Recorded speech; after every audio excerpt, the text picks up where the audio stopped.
শ্রাবণ মাস মানেই তো শুধু শিবের আরাধনা করা।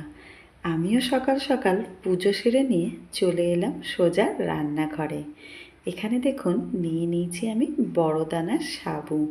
সাবুটাকে 4 ঘন্টা ভিজিয়ে ভালো করে ধুয়ে জল ঝরিয়ে নিয়েছি। এখানে দেখুন একদম সুন্দর কিন্তু ভিজে গেছে।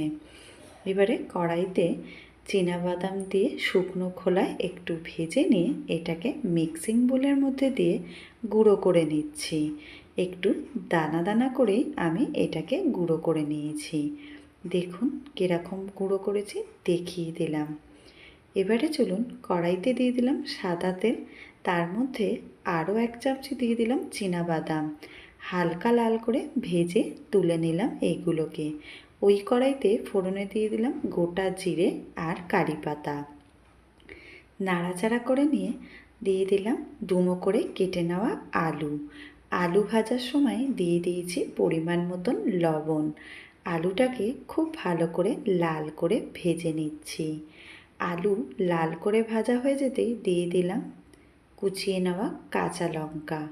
এবারে দিয়ে দিচ্ছি ভিজিয়ে রাখা সাবুটাকে।